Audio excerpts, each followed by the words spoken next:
হাইকোর্টের নির্দেশের পরে আরজিকর কাণ্ডের তৎপর সিবিআই আরজিকর হাসপাতালে পৌঁছলেন কেন্দ্রীয় গোয়েন্দারা। সিবিআই এর এই দলে রয়েছেন মেডিকেল ও ফরেনসিক বিশেষজ্ঞরা। শুভেন্দুর নেতৃত্বে বিধানসভায় বিক্ষোভ, মমতার পদত্যাগ দাবি বিজেপির। আরজিকর কাণ্ডে মমতা বন্দ্যোপাধ্যায় পদত্যাগ দাবি বিজেপির। শুভেন্দু অধিকারীর নেতৃত্বে বিধানসভায় বিক্ষোভ বিজেপি বিধায়কের। শুভেন্দু বলেন, মুখ্যমন্ত্রী ও তার সরকারের লজ্জা নেই।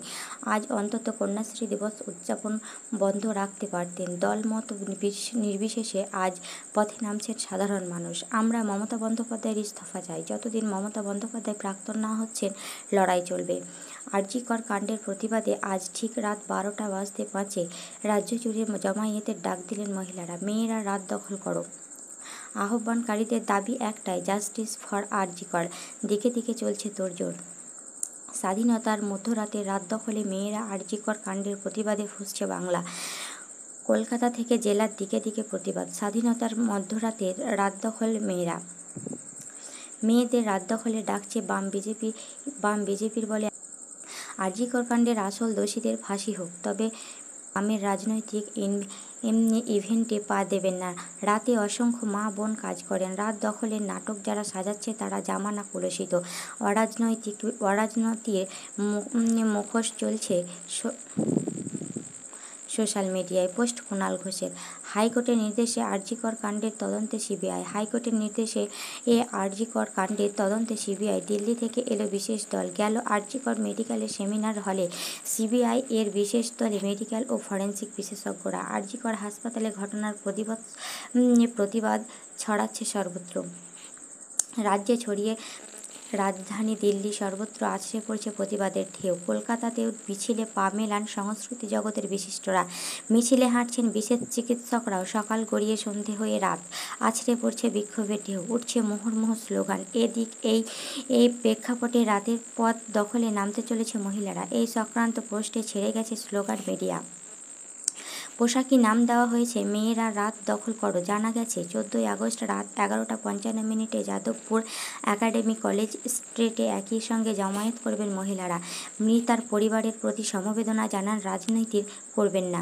মুখ্যমন্ত্রী আরজিকর কাণ্ডের মমতা বলেন, আমাকে যা ইচ্ছা বলুন, কিন্তু বাংলা মাকে অসম্মান করবেন না। যখন ঘটনাটা ঘটে তখন ঝাড়গ্রামে ছিলাম। সারা রাত ঘুমোইনি। রাত 2টো পর্যন্ত পুলিশ কমিশনারের সঙ্গে কথা বলেছিলাম। বলুন, কোন অ্যাকশনটা আমি নিইনি? 12 ঘন্টার মধ্যে আসল খুনিকে গ্রেপ্তার করা হয়েছে। প্রমাণ ছাড়া নির্দোষকে কিভাবে গ্রেপ্তার করব?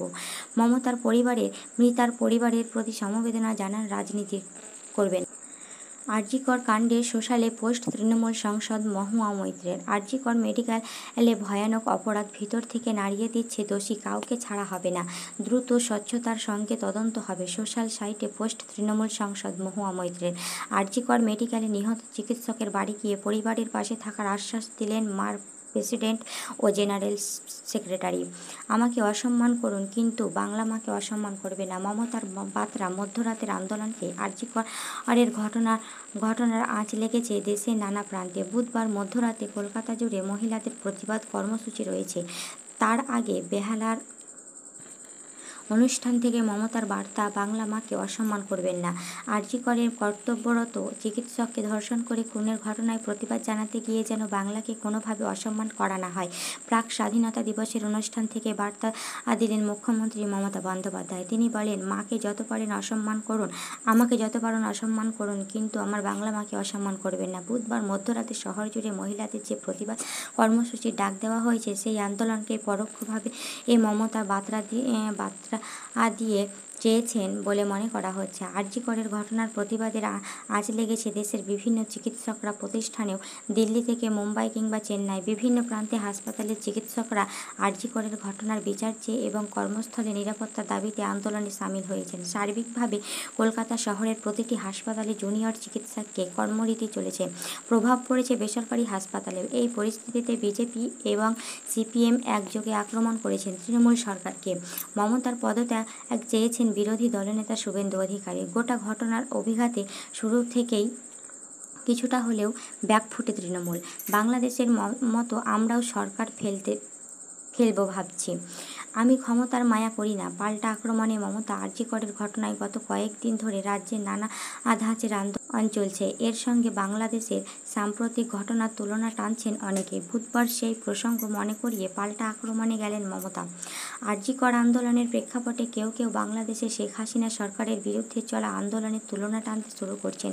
একাধিক বিরোধী দলের নেতারা যখন বাংলাদেশের আদলে স্লোগান বানাতে শুরু করছেন, একই ধরনের প্রচার যখন সংবাদ মাধ্যমেও চলছে, তখন স্বাধীনতা দিবসের প্রাক্কালে দেওয়া বক্তৃতায় সেই প্রসঙ্গ তুললেন মুখ্যমন্ত্রী মমতা বন্দ্যোপাধ্যায়। স্বয়ং মমতা বলেন, অনেকে ভাবছেন বাংলাদেশের মতো এখনও সরকার ফেলে দেবে। আমি ক্ষমতায় মায়া করি না। বুধবার বেহালার প্রাক স্বাধীনতা দিবসের অনুষ্ঠানে যোগ দিয়েছিলেন মমতা। সেইখান থেকেই আরজি করের ঘটনা এবং তার প্রতিবাদ আন্দোলন প্রসঙ্গে বেশ কিছু কথা বলেছেন তিনি। মমতার কথায়, আরজি করের ঘটনা নিয়ে সিপিএম এবং বিজেপি রাজনীতি করছে। বাংলাদেশের একটা ঘটনা ঘটে গিয়েছে, অনেকে ভাবছেন বাংলাদেশের ঘটনা টেনে এনে এখনও ক্ষমতার দখল করবেন। কিন্তু মনে রাখবেন, আমি ক্ষমতার মায়া করি না। যতদিন বাঁচব মানুষকে ন্যায় বিচার এনে দেব। এই ঘটনা জানার পরেও আমি পুলিশকে দিয়ে অনেকে কাজ করিয়েছিলাম, কিন্তু ওরা হাইকোর্টে গেলেন। উল্লেখ্য, আরজি করের ঘটনা নিয়ে হাইকোর্টে একাধিক জনস্বার্থ মামলা করা হয়েছিল। মঙ্গলবার তার শুনানিতে সিবিআই তদন্তের নির্দেশ দিয়েছিলেন বিচারপতি। আরজি করের ঘটনার প্রতিবাদে যে আন্দোলন চলছে তা বিশেষ রাজনৈতিক দল পরিকল্পিতভাবে করাচ্ছে মন্তব্য করেন মমতা। তিনি বলেন, যারা আন্দোলন করছেন তারা অধিকাংশ ছাত্রছাত্রী নন, রাজনৈতিক দল। এটা পরিকল্পিতভাবে করছেন। ভাবছে মমতাকে ক্ষমতা থেকে সরাবে। ওরা জানে না মমতা সরে আসতে 1 সেকেন্ড লাগে না। কিন্তু ঠিক যেভাবে আমি রেল থেকে সরে এসেছিলাম, অন্যায়ের কাছে আমি মাথা নত করব না। দরকার হলে মানুষের কাছে মাথা নত করব, কিন্তু কোনো